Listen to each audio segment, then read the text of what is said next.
আসসালামু আলাইকুম। Urban James থেকে যে ঈদ ক্যাম্পেইনটা ছিল, আমাদের প্রথম উইনার কিন্তু আজকে আমাদের মাঝে উপস্থিত হয়ে গেছে। আমাদের যেটা ক্যাম্পেইনের প্রথম যেটা গিফট ছিল সেটা হচ্ছে একটা স্নেকার্স।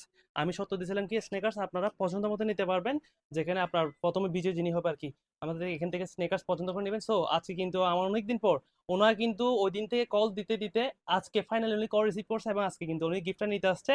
সো আমাদের ভাই কিন্তু আমাদের মাঝে উপস্থিত আছে। আচ্ছা, আপনি যে গিফট দিচ্ছেন আপনার কেমন লাগতেছে? আমার অনেক ভালো লাগতেছে। আপনি কি আশা করছেন আপনি একটা গিফট জিতবেন? না, না। আসলে স্নেকার্সটা সবার আশা ছিল যে সবাই স্নেকার্স জিতবে, কিন্তু শেষে আমাদের ছোট ভাই কিন্তু জিতে গেছে। ওনার সাইজটা কিন্তু অনেক কষ্ট হয়েছে মেলাতে, কারণ এখনো ছোট, কিন্তু উনি অনেক ভাগ্যবান যে উনি স্নেকার্স জিতে গেছে। তো আপনি স্নেকার্স কি আপনার পছন্দ মতো বেছে নিছেন? হ্যাঁ, জি, আমার অনেক পছন্দ হয়েছে। আমি ওনাকে বলছি আপনি বেছে নেন, যাতে আপনার পছন্দ মতো নেন, এবং উনি কিন্তু ওনার পছন্দ মতো একটু দেখা সবাইকে।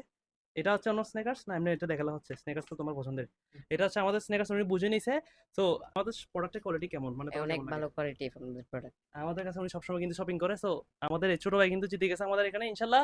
আর যারা যারা ক্যাম্পেইনের মধ্যে গিফট পাইছেন আপনারা কিন্তু সবগুলো আমি ভিডিও দিয়ে দেবো ইনশাল্লাহ। উনি কিন্তু প্রথম উইনার, সো প্রথম উইনার কিন্তু আজকে দিয়ে দিচ্ছি। সো সবাই অবশ্যই বেশি শপিং করবেন, আর বাংলাদেশে কিন্তু আপনার জন্য সারা সারা কিছু অবশ্যই সবসময় থাকবে এবং রাখবো ইনশাল্লাহ। সো এই গিফটটা আমরা বুঝে দিয়ে দিছি। সবাই ভালো থাকবেন, সুস্থ থাকবেন। আসসালামু আলাইকুম।